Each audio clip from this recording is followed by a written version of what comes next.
We are looking at a Summit trumpet that's part of our scratch and dent sale. And what that means is that I found a box of parts that we had made years ago. And when we moved from Minneapolis to Denver, then those parts were still in a box. I recently discovered those parts, put some horns together, along with a couple scratch and dent parts that I found around the shop, to be able to offer you really high-end horns that weren't necessarily custom built for a specific person or setup, but something that I think would work for a lot of players. And yeah, so I'll show you all the options on this particular horn. This is a 7 built with the original SWE technology on our lead pipes. So it's marked on the side 7343, and 343 means that the lead pipe has a venturi size of 343 thousandths. Now, to put that into perspective, that's around the exact same size as a Bach or Yamaha lead pipe. So it's going to feel somewhat similar to a Bach or a Yamaha, depending on the model, but most Stradivarius 37 models are in that range.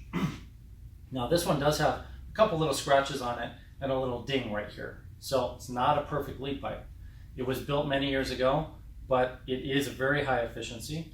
The only thing it's missing is the venturi gap receiver, which cannot be installed on this lead pipe. So just know that if you're buying this horn, you're getting a good deal, but you can't put the VGR on it. With that said, it's going to play exactly, the same efficiency as one of our newer lead pipes. The tuning slide was a custom tuning slide I built for myself, and it has engraved right in the side of it, inspiration can come from anywhere, so keep your eyes open. And I specifically designed that as a demo so that I could show customers what we can engrave in the tuning slides. It does not have a water key on the tuning slide or the third slide. Instead, I put the water key right here on the second slide. I did that because a lot of times when customers don't want water keys, they have to pull the second slide to get the water out, like that. Well, in my experience, it's actually easier to do that and get all the water out rather than pushing 2 keys. So I just put a second slide Saturn on that slide, and I can reach down and push it and then empty it. I don't even have to pull the slide. So that's pretty handy. I enjoy it, and it is different. So if you like different, this is a good horn for you. The bell on this one is, let's see what I wrote, 7LT. So this is our number 7, which is one of our most popular bells for all around playing or even jazz combo. It gives you a real big, warm, vibrant tone. Because it's the lightweight model, the LT stands for lightweight, then it's going to be more vibrant when you push it hard. And I'll demonstrate that here in a minute. So that 7LT did have a ding in it right here. And I took it out, but there's still some remnants of that little ding. And that is why it's part of the scratch and dent sale. So what did I leave off? It does have our newer high efficiency first and third braces. It has the ball lock system on the third slide, so you won't lose your third slide because there's a little spring ball in there that prevents it from falling out. If you need to pull it out, you can give it a little extra tug and it comes right out. But it's not going to fall out when you're normally playing or putting it on a stand. The mod kit was experimental, and the top and bottom caps are 1/2 inch, and they were in more of a dull copper finish, so they've got a little metallic fleck in them. And then the top was in a bronze with yellow power shell inlays.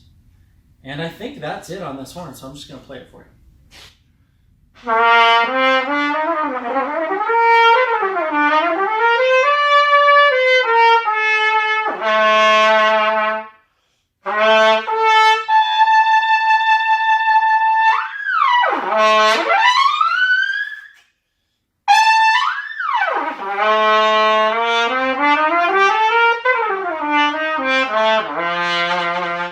So it does have just this really beautiful warm tone and some vibrancy. I've got a little bit of edginess.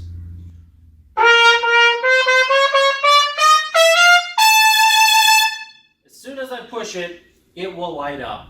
And it's that kind of horn. If you want to push it hard, it's going to light up.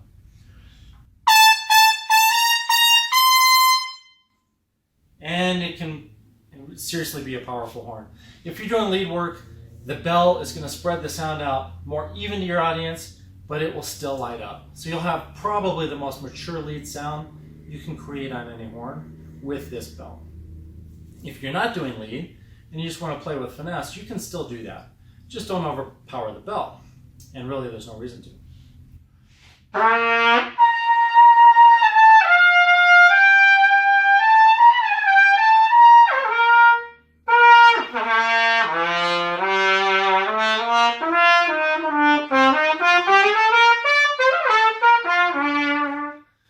So unless I'm pushing it, it doesn't really get that sizzle.